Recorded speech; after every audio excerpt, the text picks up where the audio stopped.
If you talk to a fan of Disco Elysium about what makes this game special, chances are they'll quickly bring up the writing. Disco is a game with writing at its core. When combat was stripped out of the gameplay early in pre-production, it put even more pressure on the writing to not only be enjoyable to read, but to drive the gameplay forward. The skill system, world building, audio interface, and art would all have to support this central pillar of the experience. Disco Elysium has 8 credited writers, and in this episode we're going to explore the work of each of those people.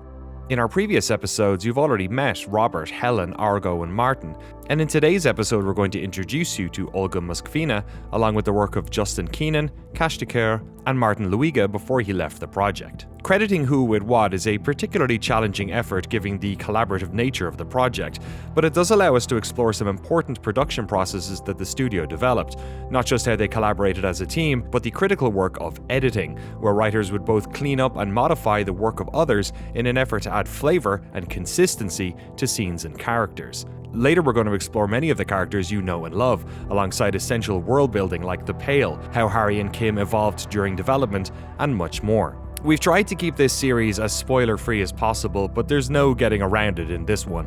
I'll also be honest and say that this episode relies on you having played the game more than the others, as we're diving deep into the creative backstories of the game's many rich and complex characters. In any case, first we begin at the start of production, with a writing team attempting to come to grips with the universe of Elysium, from both a narrative perspective and the tools they used as developers.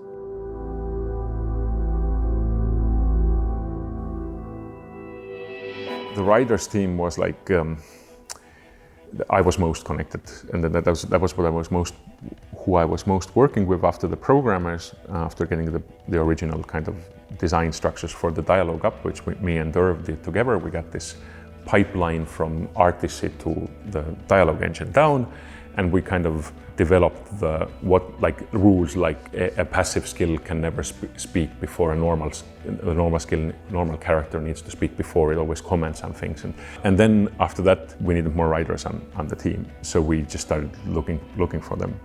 When we were all working from Tallinn, so in the writers' room we had me, Argo Tuulik, Olga Moskvina. Then we also had Märten Ratassepp, who has now done work on Pentiment.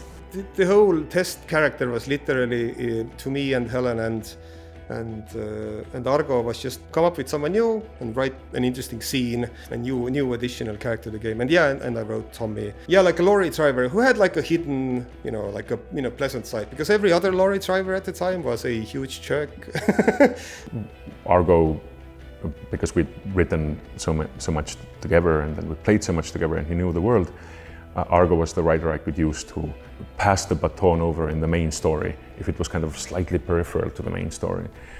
So for example, he wrote Titus and I wrote Glacia. It did gain a lot from having an external voice there too, because Argo has he brought this Steinbeck-like quality to Titus. So that's one example of this kind of tennis playing dynamic in writing. And then Olga Moskvina came on board. Olga is a Russian-American writer. She's a Russian person who speaks with a Californian accent. Russian soul, like Californian accent. And she wrote Lena and Morel and cryptozoologists on the coast. Roy, Bird's Nest Roy, an important part of the main quest, she wrote Ruby. I think her biggest or even bigger contribution than this perhaps is that she was the primary language editor on the entire thing. Olga is a poetess, and then she has incredible language, and she's kind of responsible for the final sheen of language quality on Disco Elysium. I was on leave from Princeton. I had a friend, Quintus Andreessen, who contributed some ideas and thoughts to Disco Elysium as well. And they really wanted somebody who was an English speaker who would be able to support their writing. And they wanted Quintus at first, but he wasn't available to move to Estonia. I was, and I thought I'd only do it for a few months to fix a few things after their initial, demo.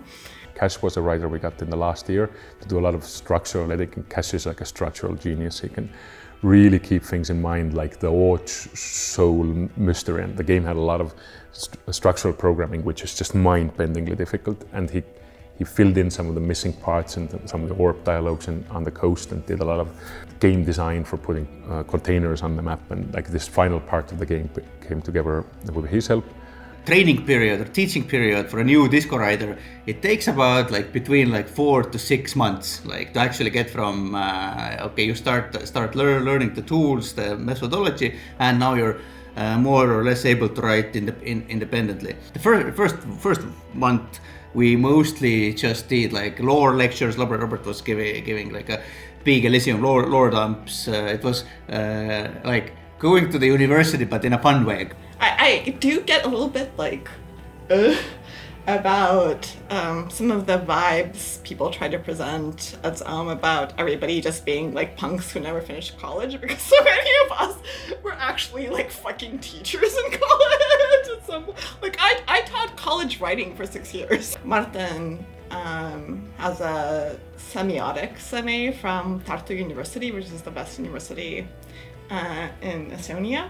Well, Irv was a professor as well, wasn't he, in Tallinn University? Yeah. He's one of my favorite people in the world. So we actually had a lot of academics. So the person who wrote Fuck the World, Cosmos, was the producer, and he's like also a famous poet in Estonia.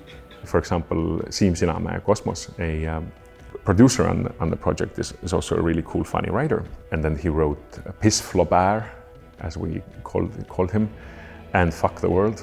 And I think the Mega Rich Lightbending guy was his draft.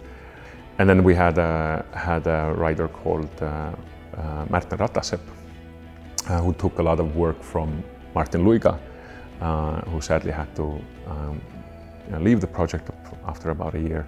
So he took a lot of work over from Martin and did second drafts of Netpicker and Call Me Mañana.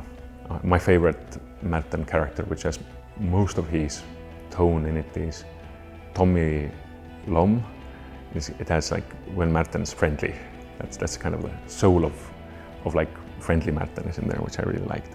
Yeah, so at the time the studio was using Artisy Draft 2. Yeah, it's one of those node-based like visual programming tools with a lot of like little dialogue fragments that you just link up, and you can put your little global variables or like booleans to create interesting structures, that with the little switches that build reactivity.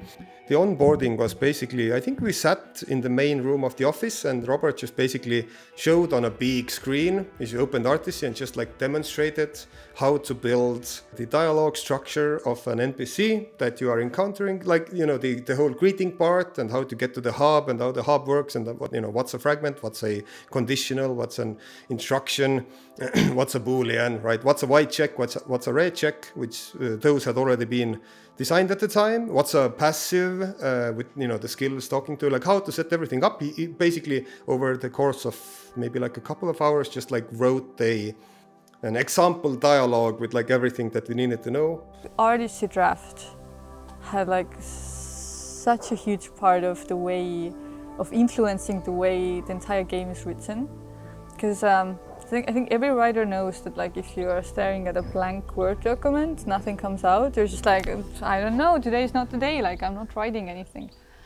It's not the same when you're writing in Artisy, because you are creating those like dialogue boxes with like short sentences, and it is so much fun, like just creating more and more and more and more.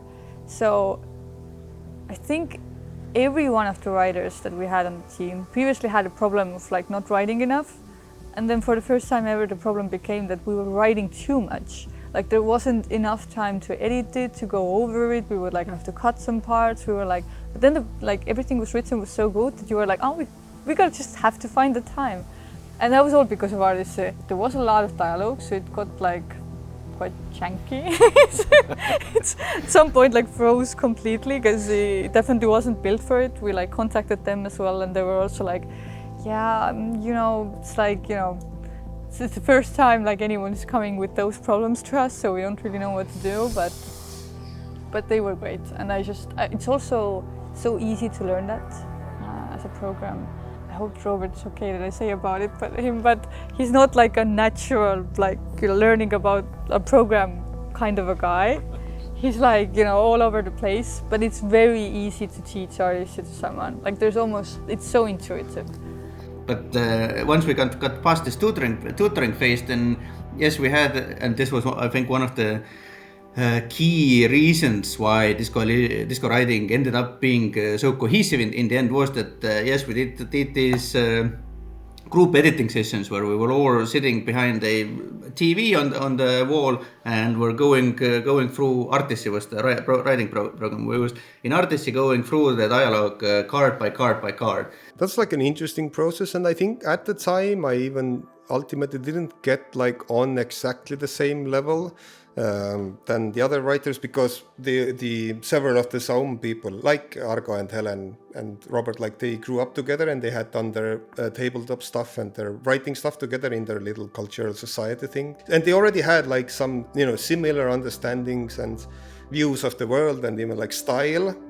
So much longer than learning the Artissi draft and learning the structures. Like the thing that took much longer is like getting into this type of an headspace of like the style guide that Robert kind of, like, we didn't have like an official written style guide, but like he had examples and he had his own writing and tried to explain and teach that particular type of vibe that the dialogues are supposed to have. I'm not sure if there is an Elysium Bible. Maybe it's just in your head. There isn't. That's one of the things in this, is that it's like jazz. You have to just learn how to play it. There is no note to it. There's no Bible to it. It's just something that one artist teaches another, and then over years of learning how to play it, learns how to play it. It's not an IP. It's a way of thinking and a way of dreaming, and then a very, very specific emotion that everything needs to work around it. Long story short, it was just kind of like slowly learning to imitate this over several months and getting into like a headspace.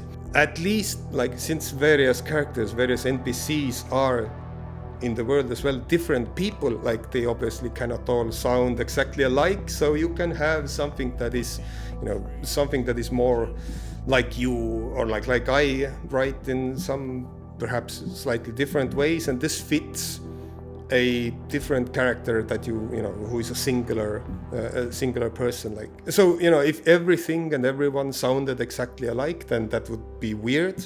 The writer gets a character, some kind of a kickoff meeting with Robert. Often with these kickoff meetings we did as a group with all of us present. Then you go and you write your first draft. Then you get like a first editing session with Robert to see if the sort of direction is right, if the voice is right, if the mood is right. If not, then you go back to another draft. If yes, then you kind of move into the next phase. Because we were given a lot of freedom to edit. I mean, this is maybe a misconception that some people have, that we're just like geniuses at writing and the first drafts were amazing. We're not. I think the only thing we're actually good at is like editing, and just keep like working on one dialogue for a really long time until it's good enough. Even with all the experimenting that had been done by Robert and Martin and others, they kind of did eventually end up in I guess I would say fairly standard RPG dialogue structure, right? You have a greeting, it can't be too short, can't be too long, and that was the part that was initially voiced as well when the game came out before Final Cut, when everything was voiced. Like, we only voiced like the greeting part, the introductory part, because that's the amount of funds and time and resources that we had. But yeah, just like, you kind of establish the character and like a voice and a tone and a hook for them, and then it ends up in a standard hub, like many RPGs do, where you just ask questions and then just kind of loop back to the central hub whenever you have gone through a branch.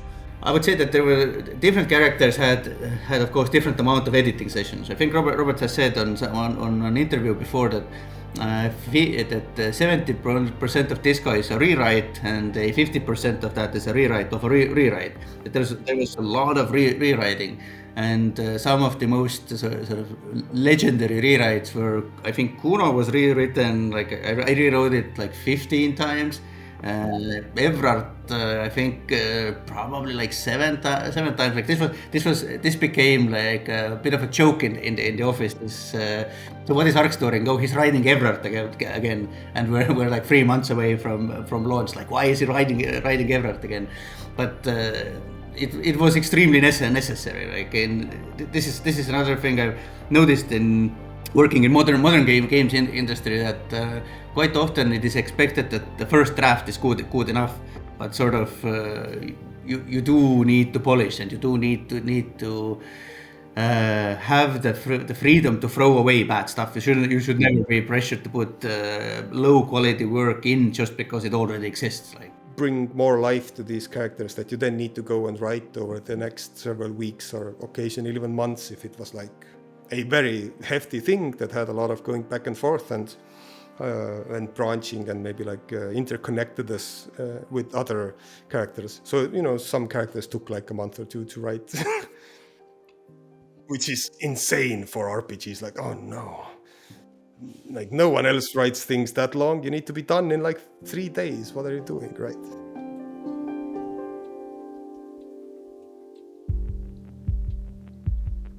Disco Elysium is a game packed full of memorable characters, and the stories of their creation are as distinct as the characters themselves. So for the next 20 minutes, we're going to bounce around the district of Martinez and talk about some of the characters players enjoyed the most, and more importantly, some of the characters the writers enjoyed the most. One note before we begin though. In the credits of Disco Elysium, some of the writing team are credited as writers, while some others are credited as editors. While the core writing team that began the game did a lot of the initial heavy lifting, it's clear that for many, the line between writer and editor was a thin one. Many of the writers edited other people's works, while many of the editors were responsible for much more than just simply tweaking the work of others. This would later become a bone of contention for some of the folks working on the game.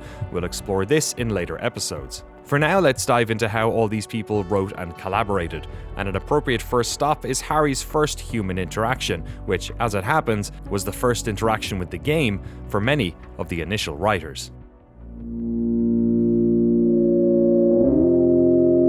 When me, Argo, and Olga joined the company, then like surprisingly much was already done. So the entire first dialogue with Klaasje, with the I want to have fuck with you line was already in there.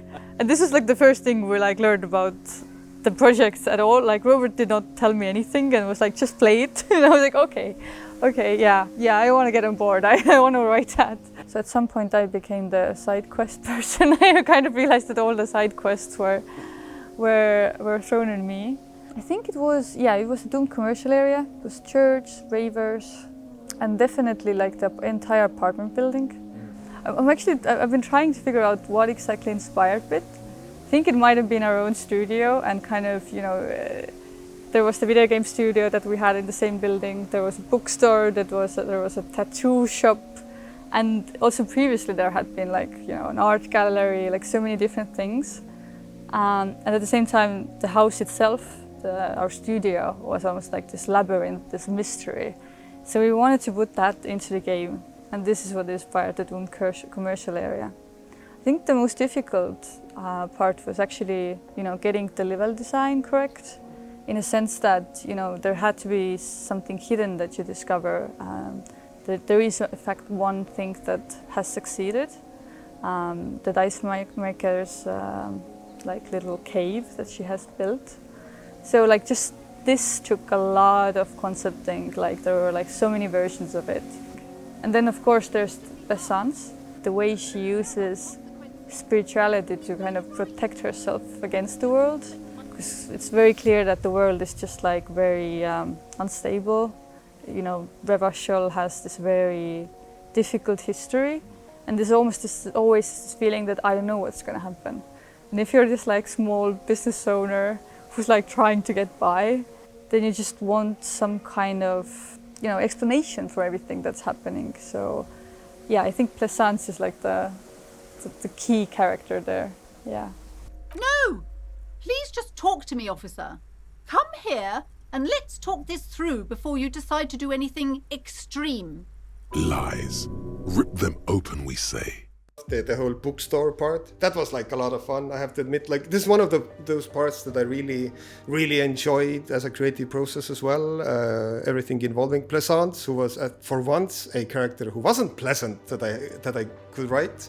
A really like different approach to having this like, you know, magical thinking person who is very shrill and very like wants to compel you into doing you know into buying books and other stuff. It really wants to keep you out of the whole doomed commercial area. Yeah, so Annette was I think Martin Luiga had written a lot of her stuff already. At least the idea or like the concept was there, but the actual dialogue was like heavily revised. Just like another pleasant person who just stands in there, is trying to get you into the bookstore to make sure you go in there and maybe get involved with the whole doomed commercial area a bit. My kind of dearest character is the working class woman quest line. I think it's also because it was the very first thing I started work on. So I remember me, Argo and Martin, we all got hired around the same time. This is like, they already had the plaza, like art for that. This is the plaza, just write some kind of NPC there. Like, you know, short, quick, no long backstory. And I think all of us came up with someone who became like, actually, you know, there's a huge backstory to them. So Argo wrote René and Gaston, Martin wrote like Tommy Leom, and I wrote A Working Class Woman. He went to retrieve my book and he promised he'd walk straight back home. Like, I think Robert wanted some kind of a game, that there should be somebody playing some kind of a game. It makes also sense then, and maybe that Robert also said that maybe it's two guys playing some kind of a game. I think it was me who said pétanque because we had like this strong French theme. Why I chose the people I chose, I've always been very good at writing, or best at writing old men. Why that is that most of my career before Zaum, I worked in various proletariat jobs where huge majority of my colleagues are men with alcohol problems past their 50s. Like, I've got very familiar with this demographic. And also, I very quickly learned this lesson writing René and Gaston, that it is so much easier to write a scene there that has more than one character in it, because they can play off each other. You don't hit these choke points where it's, well, somebody should say something, but no, nothing natural comes up. Evrard and I had these long talks where, well, he tells his little pen man exactly what to say. And this is like when we kind of discovered the writing style. We discovered that, oh, we can actually put stuff in, like, I was like working on writing this dialogue, but at the same time I was like watching a lot of videos about cockatoos, and then I was like, okay, I'll just put that in, because, you know, I'm procrastinating, so. And then, you know, it kind of grew into this like tragic story. I think she's very inspired by my love for Émile Zola, the French novelist, who would write those incredibly realistic portraits of like working class France and the people there. So I wanted to like write a character who even like at first glance seems boring, like almost like, you know, there's nothing to talk to her, there's nothing, you know, really extravagant about her. But then as you speak to her more and more, you like discover the backstory and the life. And also it's kind of the mystery where you finally, when you get to her apartment, you can like look around and there are clues there that she has, you know, kids. All the story, you know, kind of comes to life.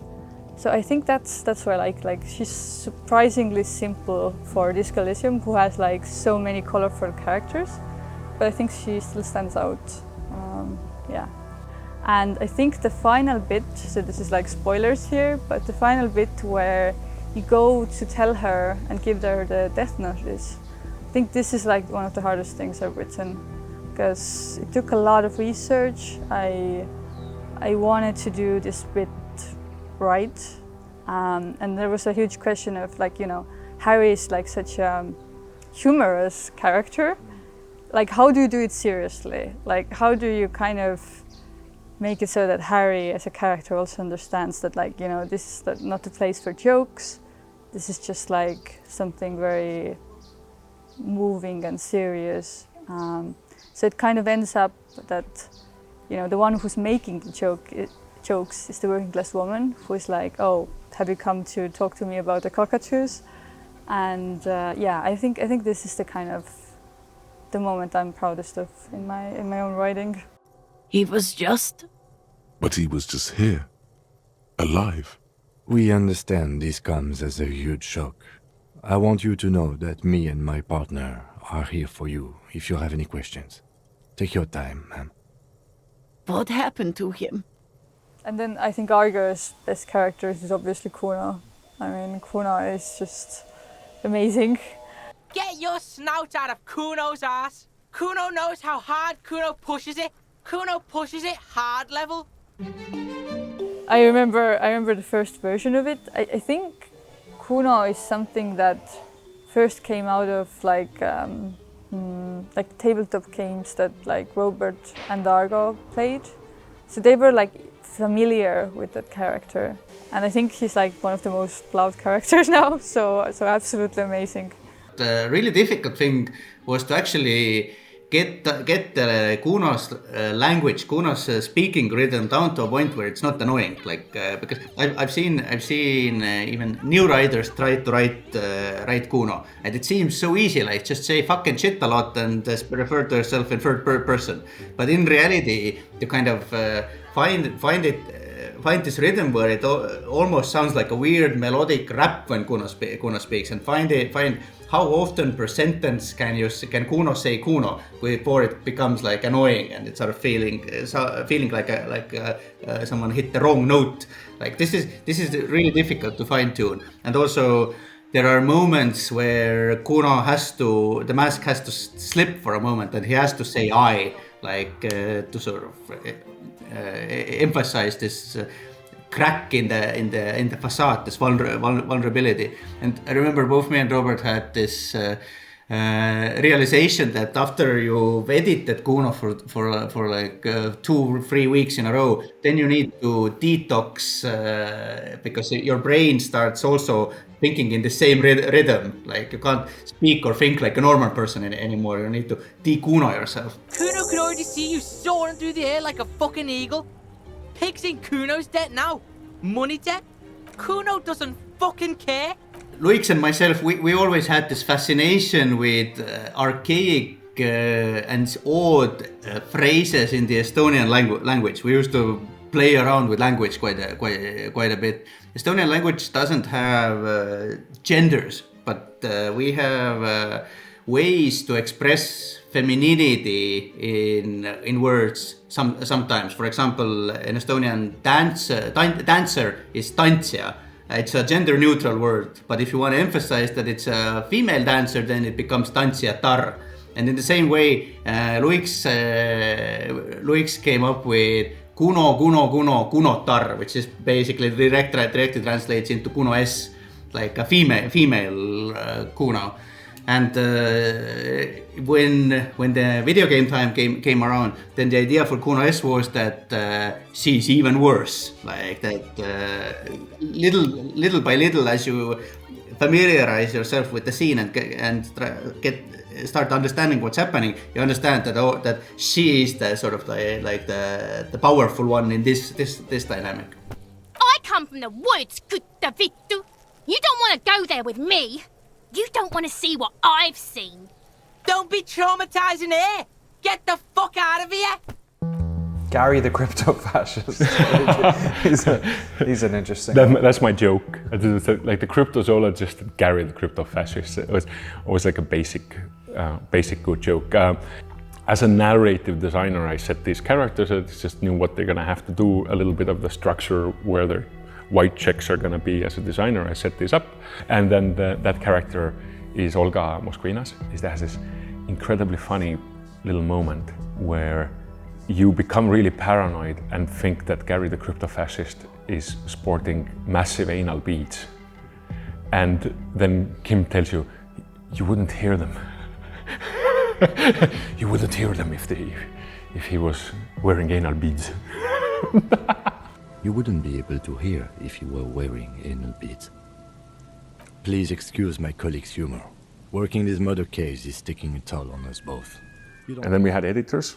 Quintis Gauti Andersson is an editor who did quite a lot of work on these areas that were me-only stuff, like The Island, for example. And then Justin Keenan, who did a lot of work on the Jam mystery side, and then who later wrote parts of the political dreams for Final Cut. Yeah.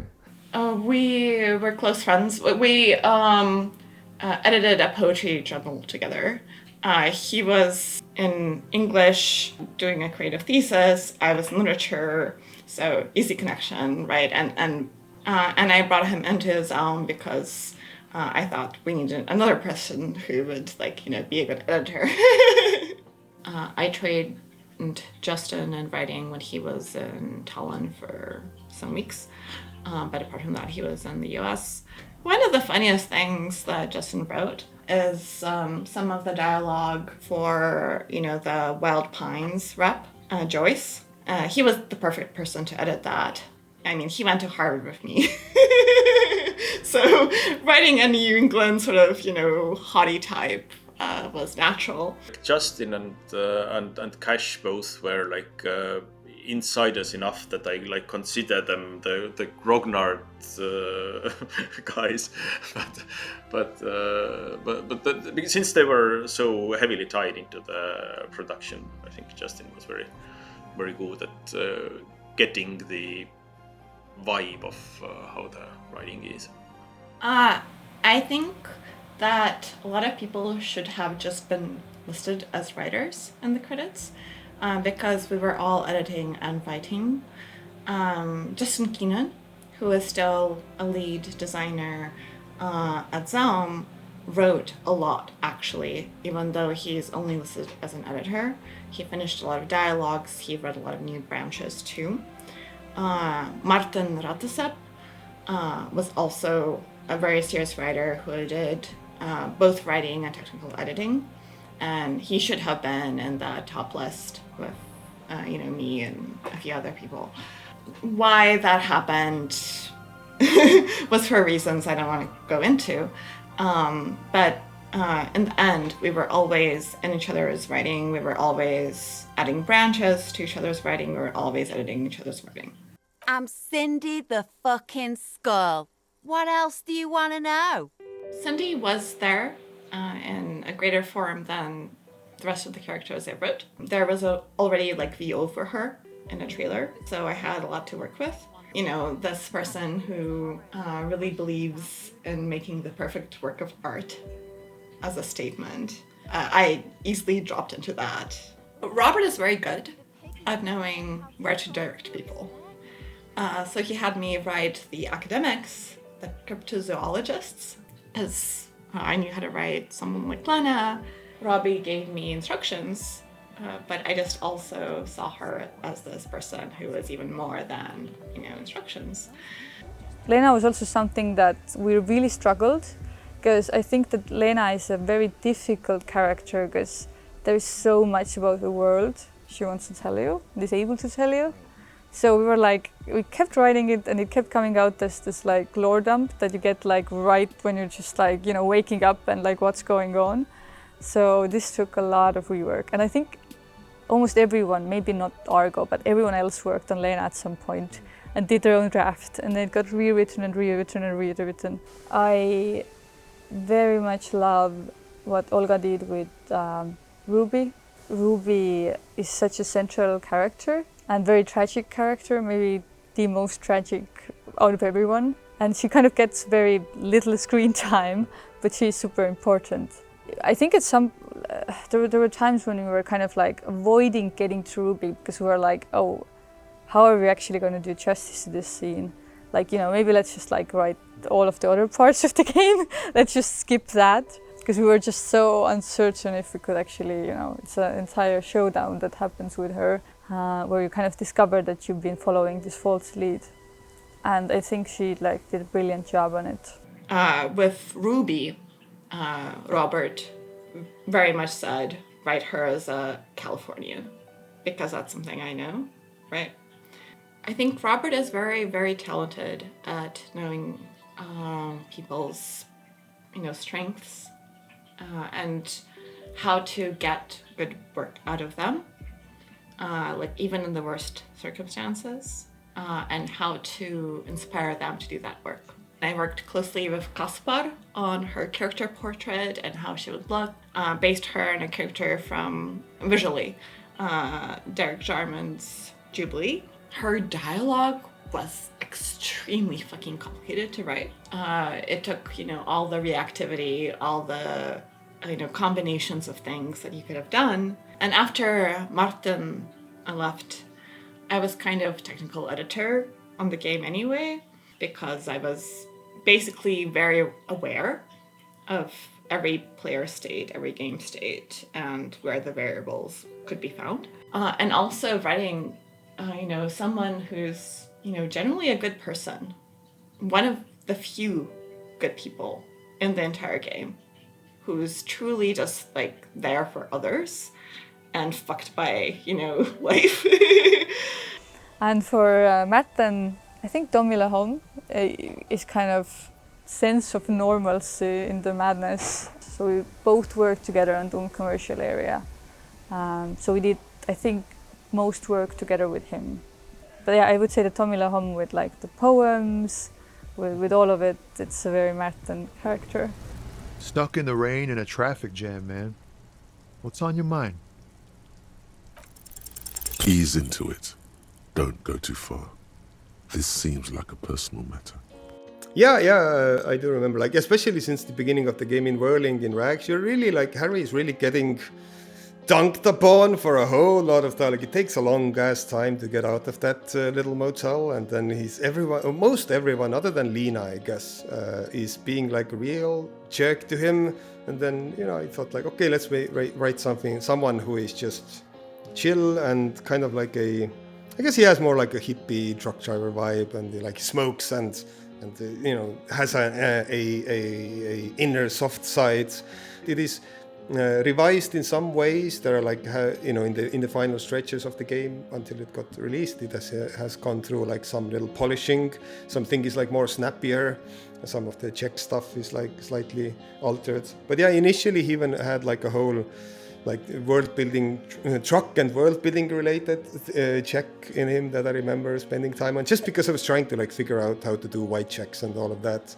It was a very encyclopedia heavy thing about various lorries and designs and nerd stuff and that. But yeah, just having someone personable who has a nice family life and misses their family, which far away, and just stuck here, and someone who is more approachable when the other truck drivers. Well, of course, you have your racist lorry driver just close by, who is a complete horrible person, who I also wrote and rewrote to a significant degree. So that ended up being really funny when I wrote this is your nice little guy and this is the huge racist jerk. Because again, we didn't have this insight into how games are made, and we didn't have a blueprint for this type of game either. So kind of very naturally, the assumption was that when you're a writer, then as you write the character, you also sort of design everything surrounding the character, how its task chain works. You do your own programming in the writing tools. You choose the voice actor when voice acting came around. You figure out in collaboration with animators. You figure out what the animations are going to be. In this part, of course, I don't want to overemphasize the writer's role in that. It's still even 50-50. I think it's a little giving writers too much credit, but it is a very tight collaboration between Eduardo, our incredible animator, who did all the animations. We think of it as a character, or more even a better way to say it is a scene, and everything around that scene sort of writing spirals out of it. I think this racist is better than the last, but the next racist will be the really good one. Through the characters in Disco Elysium, the player is exposed to notes and whispers about the wider world outside of the borders of Martinaise, a world that, because of what happened with the IP after launch, something we'll get into in time, many fans fear they will never get to see. But I wanted to ask Robert about the perspective that the game has, and crucially how through the history of Elysium, a world distinct from ours, the game is able to poke and prod so much at contemporary issues surrounding rule, identity, economic captivity, and political ideology. It kind of happens to have a very good perspective on the world. It can say some things that other people can't say, right? So it has failed at communism, and it owns up to these failures, but at the same time it hasn't betrayed it. You know, it's not a traitor completely. It still believes in something, but it doesn't have any illusions about what that something is. But at the same time, it wasn't a part of this communist project that had the power to make all the mistakes. So it's, you know, the people in the West really like guilt and victimhood and so on. It has a very clean victimhood profile. and then from that position, a very good perspective opens. And that's why it can do tricks like talking about French Africa, for example, which is a good angle to talk about Africa generally. And it does these little history games that to fight for the right to speak about and for things that Eastern Europeans don't necessarily have the right to speak about, is I guess what I'm trying to say. And when we were making the game, we quite often discovered that the proud plumber race isn't really invited to talk about these and those topics. You know, you can come to London and you can do the plumbing and you can build some of our stuff and you can pick strawberries, but you don't talk about race things, for example. So it uses this different historical perspective to fight for that right. You have gotten these ideas from degenerate youth culture, have you not? You have picked them up from rock and roll songs? Yeah, the part of, for example, where we talk about Africa is Ile Mara, and then parts of Safra and so on. I can show you some maps, I think, later, but it's formulated just incredibly precisely. It has hundreds and hundreds of place names in it, and it's just manically scribbled, and it's very, very detailed in its history, and it's very, very large. Like it has about 7 of these isola that's comprised of, and each one of these parts is a kind of certain representation of some things in our culture, but some things are changed, and each one of these has like genres of stories that fit best into them. So like one isola might be best meant for like a war story, and then another one might be a great place for an autobiographical novel to be set in. So it's not only do they have like cities and geographic formations and rivers and characters and political parties that are all that we all came up with over these years, but they all have like genres attached to them as well. So this is like a spy thriller area, or like this is one where you can do like medieval knight stuff in. Yeah.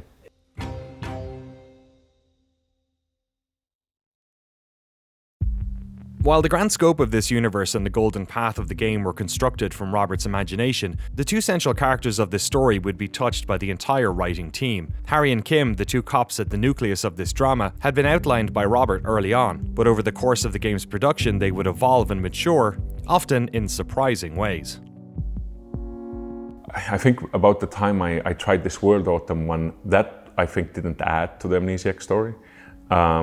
But I even come to the conclusion that you can't do Amnesiac stories anymore because Planescape Torment did it so well. And I was like, okay, that was the last one, you know, really you can't do anymore. But then I think I found another twist on it, which is what if it's just a stupid joke?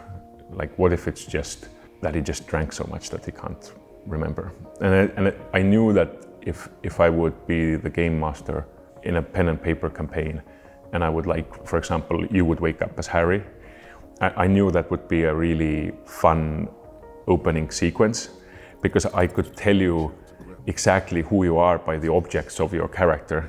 Like imagine waking up and you don't know anything about yourself. All you know is that you have this giant bootcut 70s pants. Like every one of these things is like a really bad piece of news to you. every object you find is, and then the coup de grace is that you're a cop. And you don't feel like one at all. So I knew it was just like this good sequence of kind of inserting the player into the character one by one. Behold, you have no idea who this thing is, do you? I think I've kind of learned now that traditionally in video games you have those character concepts, I don't know, examples of how they speak, stuff like that. But we didn't really know how to make a video game. I think there was one person in the studio who had ever worked in a video game studio. So it was no idea what we're doing. So we just kept writing and writing and writing. And then at some point it was oh, this Kim, your Kim is going in this slightly weird direction, have to kind of rein him in again. A bespectacled man in an orange bomber jacket is tapping his foot on the floor. Looks like he's waiting for someone. It was the progression of Kim's and Harry's relationship, and it kind of progressed with our writing. So we were able to edit it in for this reason that, Kim did change around you, because the first concept of Kim was this super dry person, the A+ student. As a design function, he worked to always remind the player of where they are in the quest. What are they doing? What are they supposed to be doing? We kind of really wanted the player to be exploring around, saying the most out there options, taking a lot of side quests, and we needed someone to balance it. And then it was obviously your partner. Your partner is going to be the one who tells you that, oh, okay, we got the dead body to focus on, we got a crime to solve. And this is how he turned out to be really dry in the beginning. But as you progress, then at some point he's wearing the jacket, the famous jacket with you, you're both wearing jackets. Or there are moments where he doesn't just berate you or be angry with you over something you've done. He also kind of starts offering compassion when you fuck up somewhere. And these were all the things that we discovered. The fact that one hasn't started already gives me pause. An investigation, I mean. Especially if the Madrid grouping is involved, and I can't imagine they aren't. It's certainly worrisome. So I don't think any of us, and definitely I didn't think that he was going to be so popular. I didn't understand what the some feeling of hanging out with him was going to be like. And then I played the game before the launch in my one playthrough of it, and I kind of started realizing that it's this dream friend simulator that we made, almost like a metaphor for the game itself, and then our desire to make this really friendly game or friendly piece of writing that is in the service of the reader. And before I made the game, I made a book, and the book is really hostile. It is a very hostile, challenging piece of reading. It's a mystery that doesn't have an answer. People really hate those. And it's also all about itself. It's all about the book, the writing, the language. It's kind of full of itself, purposefully. And the game is like a reaction to it. It's slavishly in service of the player. It really is. It feels that it's challenging and so on, but you should read the book. So it is very much that, and then Kim is kind of the personification of that, the kind of hand-holding part of it. So I was surprised at how nice I felt during that playthrough. I knew I liked the character, even to the point where I would kind of want him to be a little less. I would his voice is so hypnotically beautiful. It's very hard to now tell him some weird stuff, but a lot of good content is I think people should take him you have a cat, and sometimes to make the cat do cute things, you need to put a little water on the cat's head or something. You need to tease the cat a little bit. So Kim is like that you can really push his buttons quite a lot, and he only becomes more lovable. In a way, yeah, Harry and Kim were just fairly strong personalities at some point, that it was easy to understand how you're supposed to write their lines and Kim's lines, they were very fleshed out.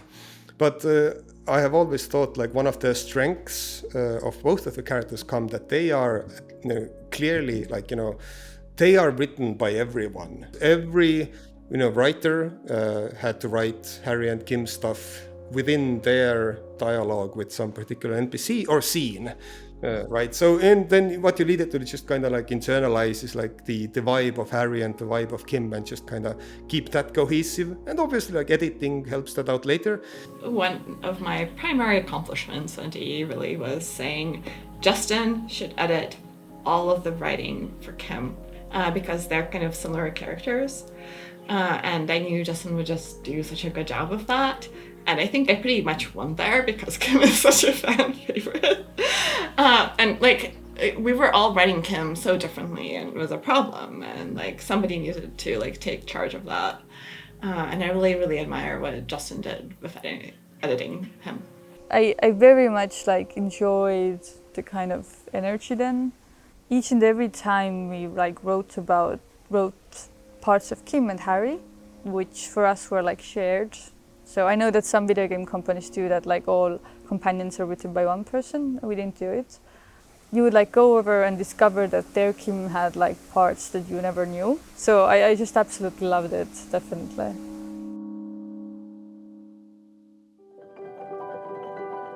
Harry's memory loss, the opening mystery of the game, is tied to several themes within the narrative of Disco Elysium. But for a second, I just want to talk about one of them: Pale. The world of Disco Elysium stands under the shadow of a mysterious, ever-expanding force, and while largely tertiary to Harry and Kim's investigation, its presence is ever felt. But before we talk about the Pale, first we have to talk about the Church. The Church was the original vertical slice of the game, and an area of the game that almost every writer touched at one point. That was for good reasons, and also for bad ones. Like, this is a good example of like, of the main quest about how collaborative and then fun it was. First of all, we just had a concept art of this church on stilts. We just wanted it. It was a cool visual. So Rostov did that one.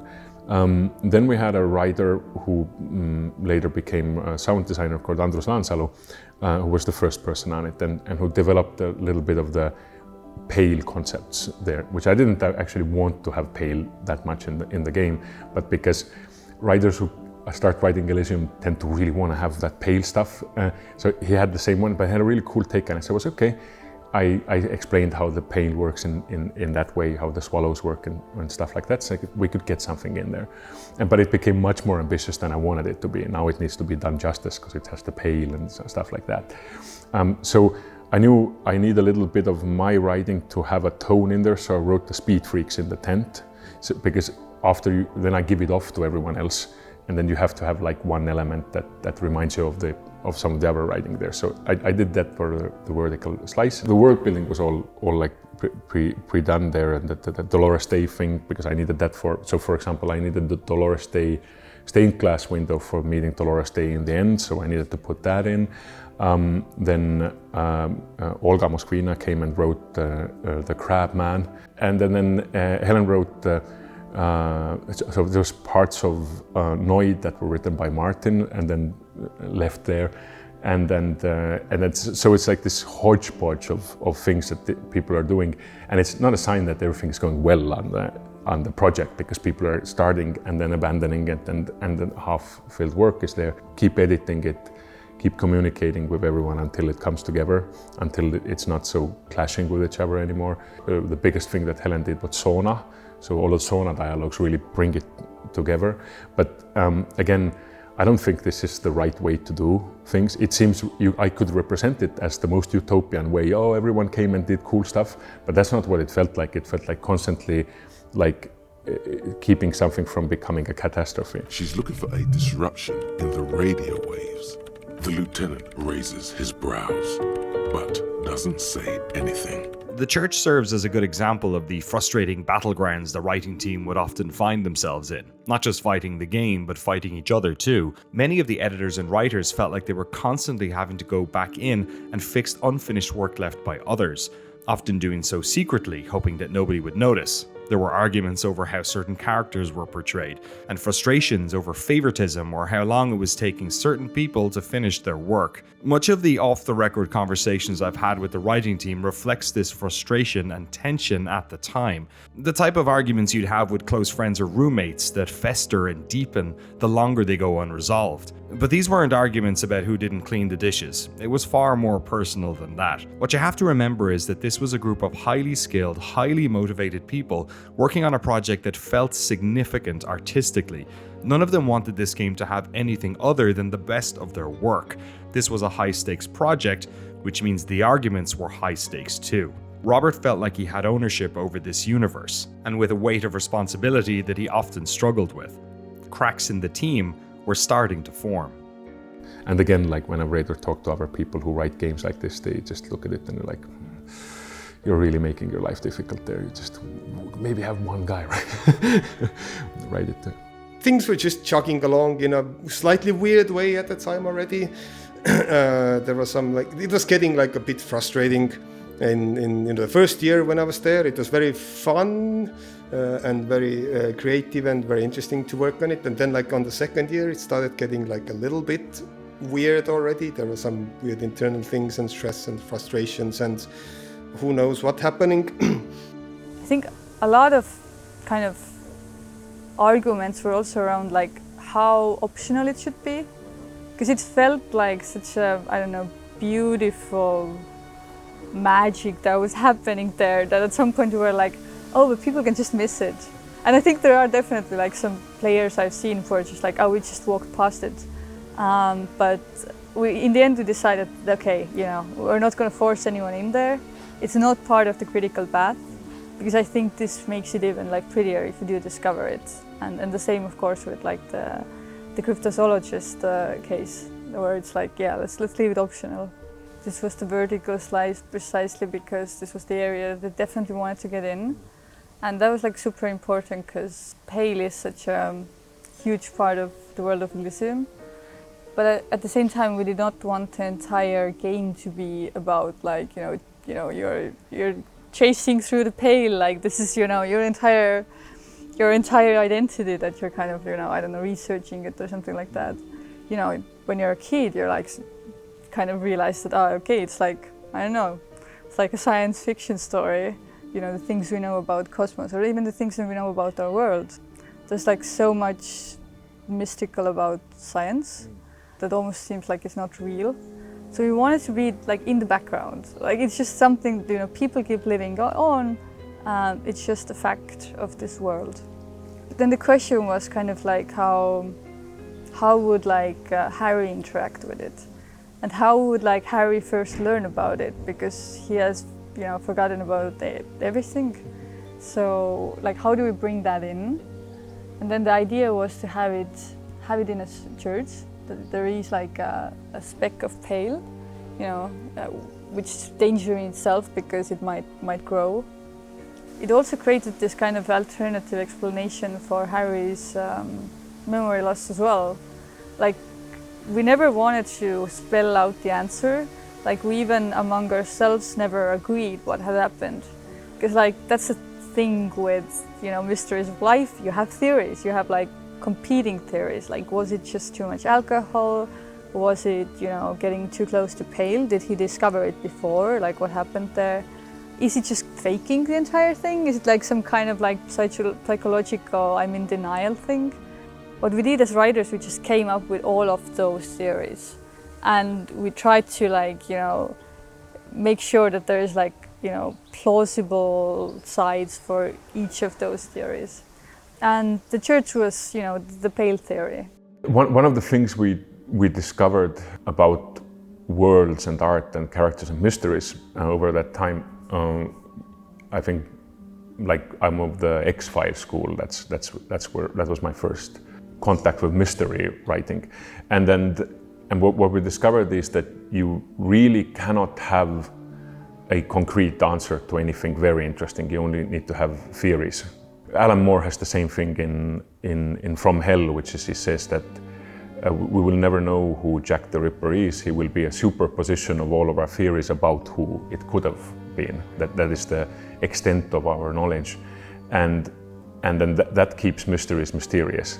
And that's also epistemology. That's how knowledge works. You only have these theories, and then some seem more likely or more adequate at some times. So there's the comedic theory, which is he drank so much that he can't remember the "dude, where's my car" answer to it. But then there's the world-building answer, the pale one, and there's a couple of others. But the other thing is, it can't be only that too. There needs to be an actual preference from the storyteller, like a word of God thing, but that the storyteller can never tell the people who hear the story. Like explicitly? Yeah, you can never say it out. So Lynch does it in Mulholland Drive. There's this DVD where he gives like clues how you should, like 9 clues how you should watch Mulholland Drive. Like some of it's like, notice the red lampshade somewhere, right? And they in no way help you decipher Mulholland Drive better, but what they do tell you is that Lynch isn't just throwing stuff at you to be dreamy. There is an underlying logic and there is a preference, you know, there. And if it's this way, if it's both open and systemic, then you can have your cake and eat it. And this is also representative of what mysteries are in the real world. We know that there's an actual truth of what happened. We can't get to it, and then we'll have to deal with like the superposition of possibilities. Is that sort of how you approached just magical realism writ large then? Because in a 70s cop thing, you don't necessarily feel like you need to have it, but then, you know, True Detective kind of comes around and it's, you know, the King in Yellow, yeah, but done in the South, and it suddenly that sort of gets cracked open a little bit. Was this a byproduct of the previous D&D stuff, or was it always essential to the world of Elysium? We kind of thought that after analyzing mysteries long enough, we might have come up with a new type of them. It was a personal thing. I think at the time I was structurally Prestige and movies like that were like a good example of like what a very well constructed mysteries, and Alan Moore stuff.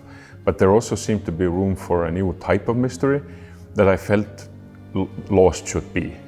So you remember when in the second and third series of Lost, you felt as if there is some kind of really new trope underneath it. It isn't that a reality TV show or like Aliens or whatever. It's something new that you're not coming up with the answer to this mystery because it's not an already existing trope. It's a new one that they've come up with. And that was the essence of the excitement around that TV series. And that's also the essence of the collapse of that excitement. The moment people realized that it's just an already existing trope, that's when the kind of excitement went away. And for Elysium at the time, it was 2005, 6, 7, I understood that it is possible to come up with new tropes. So the Pale and its structures are quite novel, and you can't know beforehand how the Pale operates. Even the people in the world don't know how the Pale operates. Me, on a good day, I have some idea maybe, but I mostly know how it doesn't, like what trope it doesn't fall under. It isn't this, that, and so it isn't global warming, or it isn't a metaphor. So anyway, the idea became that there would be these novel type of mysteries, and that the player would not be able to realize what they are, because using word building, you know, in our world, you know the foundations of how this works generally. There is no magic, there is no God, so you know what revelations are possible within this rule set, but you don't know the rule set of Elysium actually. So a very small example of that is the Insulindian phasmid, that you don't know whether in this world there are cryptids or whether the cryptid would be real. But on a very large scale, the way the Pale functions, or what an innocence is, were supposed to be this really long, hopefully new types of mysteries and I think they've proven themselves to be that, because I don't think anyone online, from what I've read, has stumbled upon the answers to the mysteries that we planned. But there's also not a massive amount of people who are deeply unsatisfied, which, you know... Exactly, yeah. So although you don't... So there are people who are very unsatisfied with the ending of my book. Oh, really? Yeah. It's just a really, really bummer ending. But that's kind of on purpose. It just really wants to be a very unsatisfying ending. And you just cannot know any of the mysteries or the structures, because it takes like 10 other episodes of the story which we don't get to tell. But yeah, strangely enough, yeah, they don't leave you unsatisfied, although, because I think people just feel that there is some logic to them which they haven't gotten around to yet, which would need more storytelling. Dolores Day, the innocence of humanism, internationalism, and the welfare state turns around to face you. She has an airship airbag in her hand. She seems to be in a hurry. My favorite characters of mine were Dolores Day and the Insulindian Phasmid. I don't have a favorite between the two, but I wrote them in the very end, and oh my, the money men were angry at me that I wasn't getting the ending of the game finished, and I was so sad about it. And a lot of what happens on the island, the deserter especially, that burnt out dead feeling that he has, was just the feeling that I had at the time. And then after that I wrote the Dolores Day scene, which people can miss, and it's meant to be like a missable climax of types. The scene has, and the character has, a lot of layers of mystery around it that I won't spoil. Even if I never do get to make anything in Elysium, I just won't spoil these things. But the interaction between her innocence, Dolores Day, and this Harry's ex, and then the way they kind of manifest in Harry's mind, they are to me kind of like the epitome of the new type of mystery and twist that we wanted to do for Elysium. You have something that's very sacred and huge, and something that's very tiny and pathetic at the same time. So when you finally meet an innocence, it speaks to it's only like in guise of your ex, or your ex in guise of the innocence, and these kind of dichotomies between these two things are really interesting in the scene. And I was very proud of the final lines that she tells you when she parts, the love line. I think I got like it was one of the 5 or 6 sentences in the game that I think like really, that the game really boiled down to. Oh yes, this is real darkness. It's not death or war or child molestation. Real darkness has love for a face. The first death is in the heart, Harry. And obviously also like the opposite of Dolores Day is the Insulindian Phasmid one, and I was just so glad that I'm able to still go into this register, into this happy place, that I'm able to write something after these incredibly dark and burnt out things, that I can write something so pleasant and then childlike in that dialogue. And there's my favorite part of the Insulindian Phasmid is, of course, when you speak to the Insulindian Phasmid. And there's a line that no one gets because they're too American for it. There's a moment where you have a choice to either say that you would rather be it, an animal like it, or you're glad you're you, an incredibly sensitive instrument. And because Americans love therapy, they always choose this line.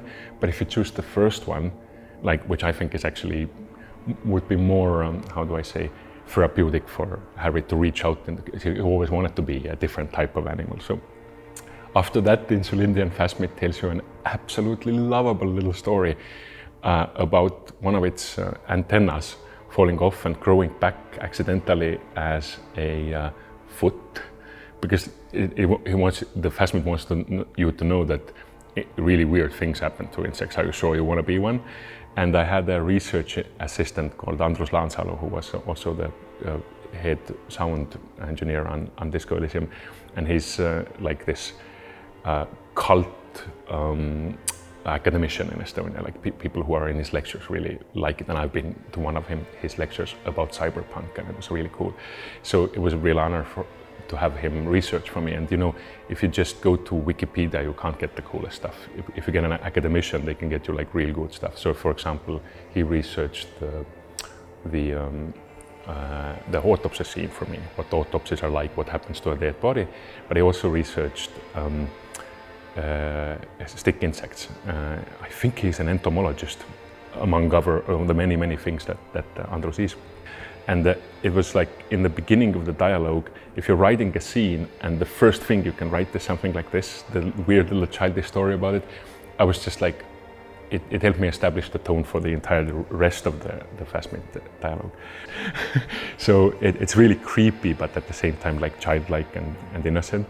Sometimes when you write, you've written, so you know when you're not doing very well. And then sometimes you have that I'm on fire feeling, like, this is one of those rare occasions where I actually enjoy writing. And then there's a little bit above it, it's like, I'm doing my best work. It's very rarely do you get this. And then there I felt that, okay, with both of Dolores Day and that I felt I was doing my best work. So I really enjoyed those. Yeah.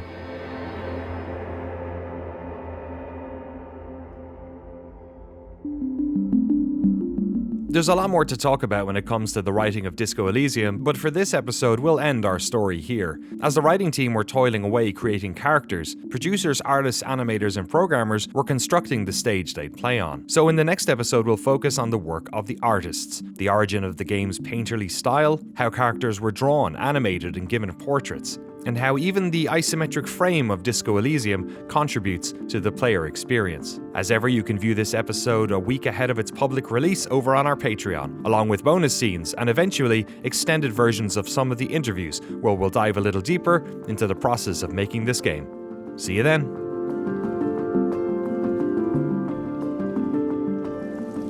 The man before you is naked, but for a pair of underpants and white boots. His eyes are milky white and blind to the world, protruding comically from their sockets.